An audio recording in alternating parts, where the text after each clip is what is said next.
You deserve the truth. You deserve context. You deserve reason. Welcome to Reason News. I'm Alisha Gaiprasad Chetty. In a world of information overload, we're here to cut through the clutter and deliver news that are clear, that matters, and that's objective. We'll analyze the stories everyone's talking about, dig deeper into the issues that impact your life, and explore diverse perspectives to help you form your own informed opinions. Let's get into it. 3 people have been charged for Liam Payne's death. Canada has ordered TikTok to shut down its offices in the country.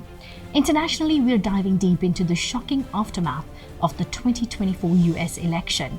And rounding off, we give you an update in the world of sport.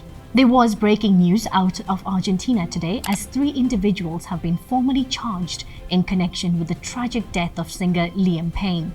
Payne, the 31-year-old former member at One Direction, died on the October 16th after falling from a balcony at the Casa Palermo Hotel. Authorities have now charged one individual with abandonment of a person followed by death, a charge that carries a significant prison sentence. 2 others face charges related to supplying narcotics to Payne. Let's have a look at this video. Only been 3 weeks since his death, and when you heard that the authorities in Buenos Aires were investigating, and they were really trying to get down to the answer to the question of where Liam Payne got these drugs from. Obviously, Liam Payne was in a foreign country. It's not that he was from Argentina, and he's staying in this fancy hotel, this Hotel Casa Sur, and clearly had been under the influence of drugs. People that saw him said that he was acting erratically. There were drugs found in his room. There was paraphernalia found in his room. And there were drugs found in his system in the preliminary toxicology report. So then the question had become, where did he get these drugs from?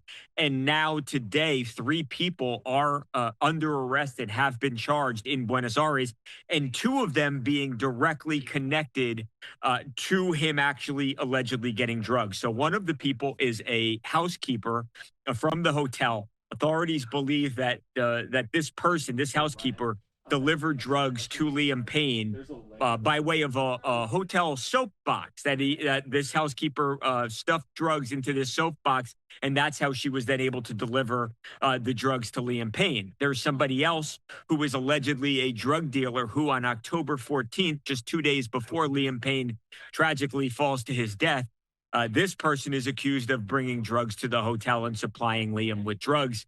And the third person is said to be a friend of Liam Payne's who has been charged with a crime that's essentially abandoning someone before death. The exact nature of that, the details of that charge are not known, but somebody who was seemingly with Liam before his death and then left. And it seems that authorities think that this person could have stepped in and possibly prevented this tragedy from happening. While the investigation continues, these charges raise serious questions about the circumstances surrounding Payne's final hours. Was he neglected by someone entrusted with his care? Did substance abuse play a role in his tragic fall?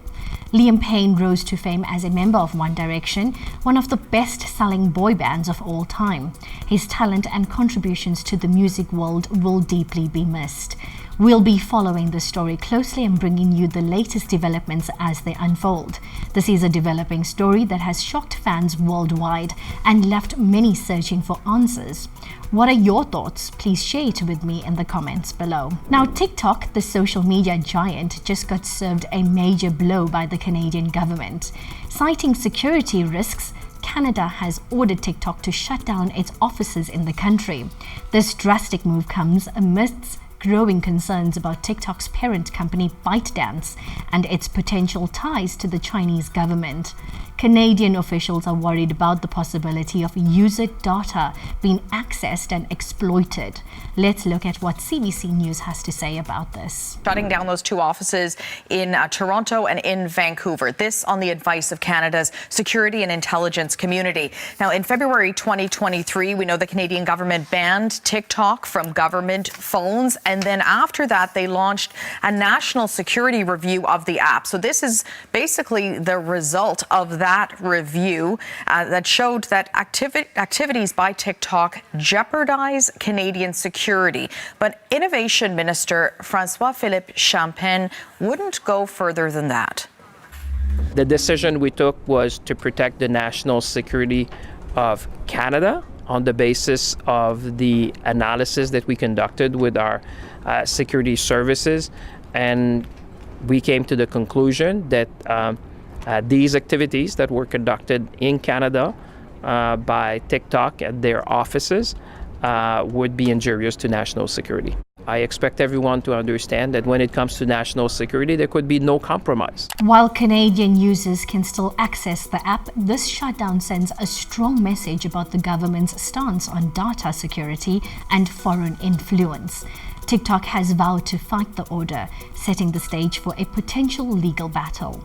So what exactly is Canada worried about? Well, TikTok collects a vast amount of user data, including browsing history, location data, and even keystroke patterns. These are concerns that this data could be shared with the Chinese government for surveillance or propaganda purposes. This isn't the first time TikTok has faced scrutiny. Similar concerns have been raised in the US and Europe, leading to partial bans and investigations.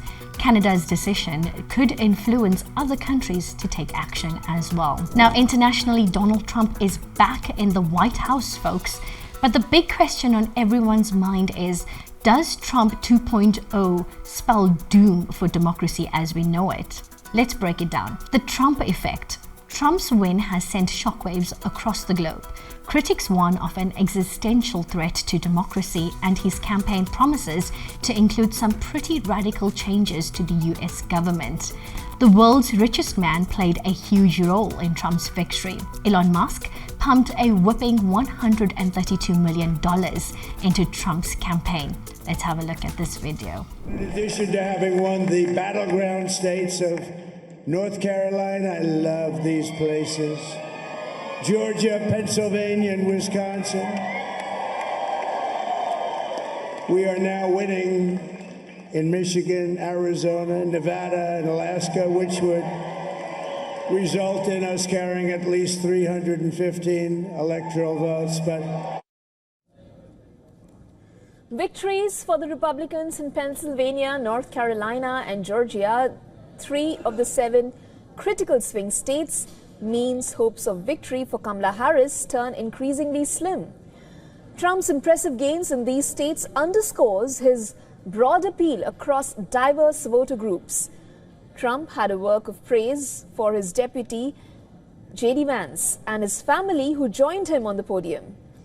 He also thanked Elon Musk, applauding the tech leader's accomplishments with SpaceX and noting Tesla's stock surge. take over, Elon, just take over. Oh, let me tell you, we have a new star. A star is born, Elon. Trump's win could have major implications for the African continent. There are concerns about potential cuts to foreign aid and changes to trade agreements. South Africa is especially worried about the future of AGOA, which is the African Growth and Opportunity Act. AGOA provides eligible sub-Saharan African countries with duty-free access to the US market for over 1,800 products. In addition to the more than 5,000 products that are eligible for duty-free access under the Generalized System of Preferences program. Here are some of South Africa's other dilemmas. The rand could take a hit, leading to higher inflation. Exports to the US, like I mentioned, might face new challenges. But some experts see potential for increased US investment in South Africa. With Musk being born in South Africa and now has unprecedented influence in the White House, could this mean new opportunities for African technology and innovation? Or will Musk's focus on American first policies leave Africa in the dust? Let me know in the comments below. And now I would like to give you an update in the world of sport. Formula One drivers blasted the tone and language used by FIA President Mohammed bin Sulayem amid a row of over-swearing at a press conference. France became the latest country to quit the International Boxing Association to guarantee French boxing its place at the Olympic Games. World number 1 Nelly Korda has clinched her first LPGA Player of the Year honours. The LPGA confirmed after it became mathematically impossible for anyone to catch her for the points-based award.